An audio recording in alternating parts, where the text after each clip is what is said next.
Assalamualaikum and welcome back to SH States. If you are new here, this channel is dedicated to making statistics simple, clear and easy to understand for every student. Today we are starting chapter 4 testing hypothesis.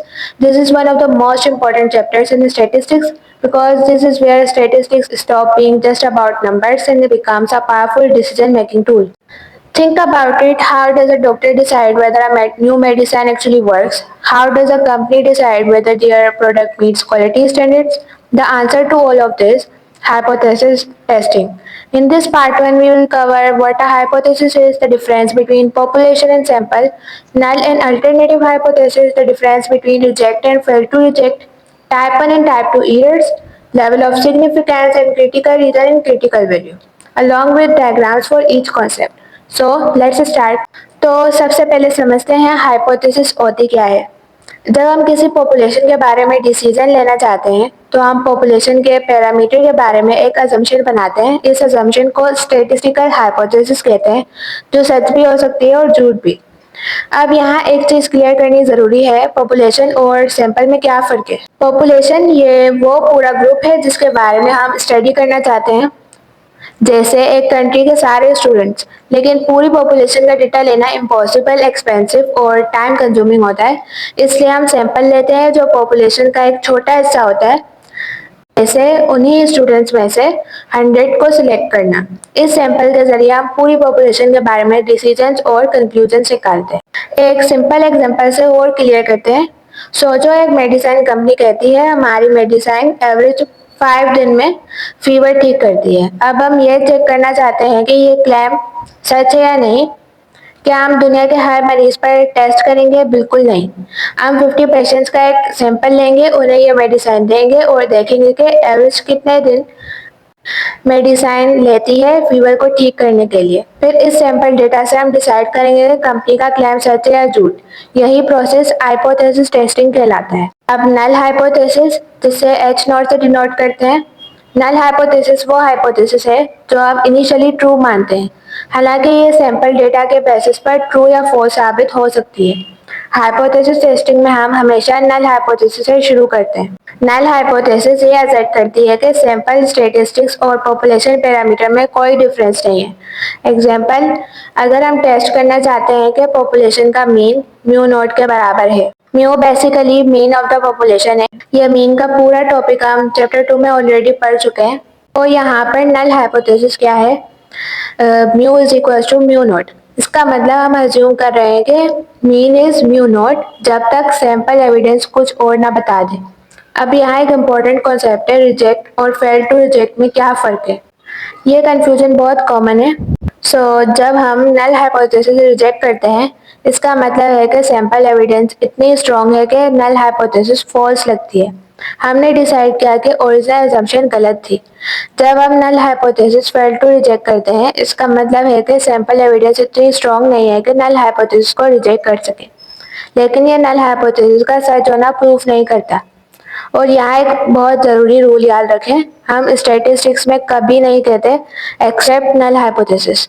हम सिर्फ कहते हैं reject null hypothesis या fail to reject null hypothesis. क्यों? क्योंकि failing to reject सिर्फ यह कहता है कि एविडेंस काफ़ी नहीं थी, ये नल हाइपोथेसिस को सच प्रूफ नहीं करता। अब अल्टरनेटिव हाइपोथेसिस देखते हैं। अल्टरनेटिव हाइपोथेसिस को H1 से डिनोट करते हैं। नल हाइपोथेसिस से अलग कोई भी हाइपोथेसिस अल्टरनेटिव हाइपोथेसिस कहलाती है। अल्टरनेटिव हाइपोथेसिस के 3 पॉसिबल फॉर्म्स हैं। पहला, mu is not equal to mu not true tail test. दूसरा, mu is greater than mu not right tail test. तीसरा, mu is less than mu not left tail test. अब type 1 और type 2 errors. Hypothesis testing में हम 2 तरह की गलतियां कर सकते हैं। जब हम नल हाइपोथेसिस रिजेक्ट करते हैं और वो एक्चुअली ट्रू था, तो ये टाइप 1 एरर कहलाता है। जब हम नल हाइपोथेसिस रिजेक्ट नहीं करते और वो एक्चुअली फॉल्स था, तो ये टाइप 2 एरर कहलाता है। Type 1 error alpha error, null hypothesis को रिजेक्ट करना जब वो एक्चुअली ट्रू हो, इसे अल्फा एरर या लेवल ऑफ सिग्निफिकेंस भी कहते हैं। Type 2 error beta error, null hypothesis को रिजेक्ट ना करना जब वो एक्चुअली फॉल्स हो, इसे बीटा एरर कहते हैं। और एक इम्पॉर्टेंट बात, इन दोनों एरर्स को हम एक साथ जीरो नहीं कर सकते। एक कम करो तो दूसरा बढ़ता है, ये एक ट्रेड ऑफ है। अब लेवल ऑफ सिग्निफिकेंस जिसे अल्फा से डिनोट करते हैं, ये वो प्रोबेबिलिटी है जितना टाइप 1 एरर करने का रिस्क हम एक्सेप्ट करने को तैयार हैं। कॉमन वैल्यू 0.055%, सबसे ज़्यादा यूज होता है 0.01, 1% ज़्यादा स्ट्रिक्ट टेस्ट के लिए। याद रखें smaller alpha is equal to stricter test, less chance of type 1 error. अब क्रिटिकल रीजन, ये डिस्ट्रीब्यूशन का वो एरिया है जहां अगर हमारा टेस्ट स्टेटिस्टिक आए तो हम नल हाइपोथेसिस को रिजेक्ट करते हैं। डायग्राम में red shaded areas critical reason से यहाँ नल हाइपोथेसिस रिजेक्ट होती है और ग्रीन एरिया में null hypothesis fail to reject होती है। क्रिटिकल वैल्यू ये वो बाउंड्री लाइन है जो रिजेक्ट और फेल टू रिजेक्ट रीजन को अलग करती है।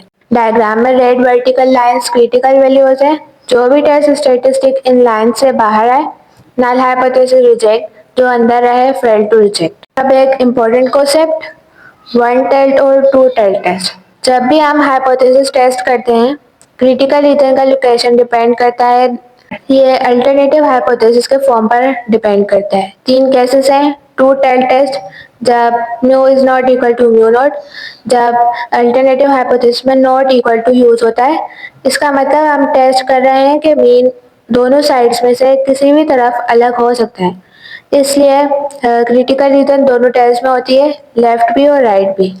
अल्फा जो है वो दो पार्ट्स में डिवाइड होता है।